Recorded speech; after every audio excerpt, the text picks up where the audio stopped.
All over the world, human beings are vulnerable to risk. Disasters such as floods, droughts, fires and accidents all threaten human life. One of the most common ways of protecting against risks such as these is insurance. The concept of insurance is that many people pay money in one pot, and when tragedy strikes, they can be compensated out of this pot. Unfortunately, the vast majority of East Africans have little or no understanding of this concept. I've heard about insurance from advertisements on TV and on radio, but I do not understand it in detail. Why should I invest my 10,000 insuring myself while I've got kids? I can invest this money somewhere at the end of the year. I'll have made something out of 10,000.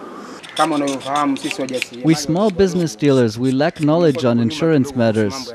We are really behind. I would love to insure my business, but with my small capital up to 300,000 shillings, I see no reason to insure.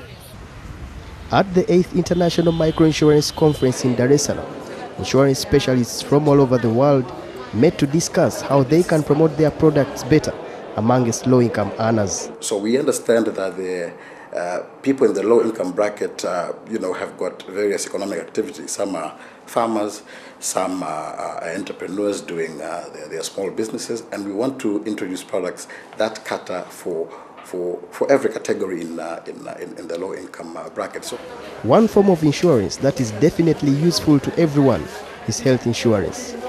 Those who have health insurance don't have to worry about paying for the treatment when they need it. Previously, when I used to get sick, I stayed home. But now that I have health insurance, I simply just walk into the doctor's room and I get treated. The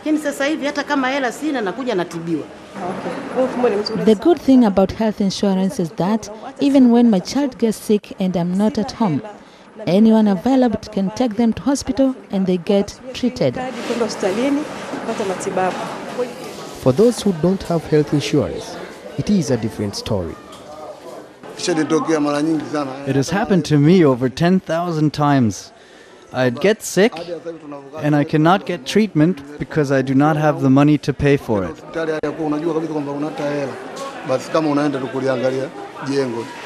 One of the greatest challenges that insurance companies face is winning the trust of the people they need to serve.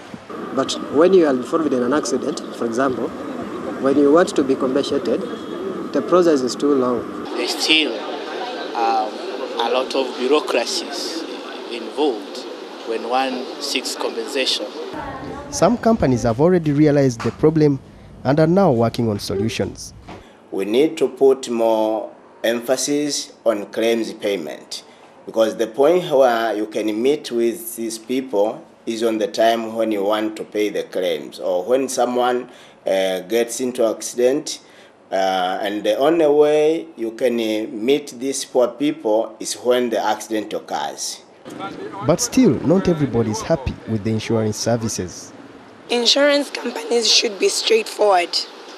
Just say this is what you cover and avoid loopholes in the agreement, because most of the time you get insurance and then you discover there are so many loopholes.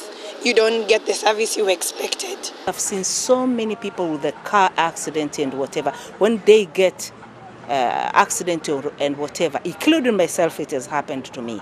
The compensation comes in a very, very difficult way, and sometimes you might not be compensated at all. When we talk on insuring, there is a principle of utmost good faith. That utmost good faith sets on both sides, on the insurer as well on the insured. The insurer needs to tell what he or she is supposed to do at the time of a claim. So these people need to be very well educated that if the claim happens, they are supposed maybe to report to the police, to go to the hospital, get all documentation, and file the claim. Fulfilling all these requirements is very difficult for the less educated low-income earners. If microinsurances are to help fight poverty, they cannot simply be smaller versions of the traditional insurance schemes.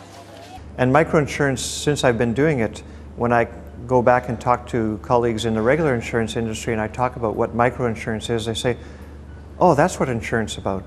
People that are involved in regular insurance just think this is all to make money, and they forget what the real social purpose of insurance is and the impact, the real impact it has on people's families. So, if the number of low-income households in Africa that have insurance is to increase, there is still much to be learned by both insurance companies and the people to whom they are trying to sell their policies.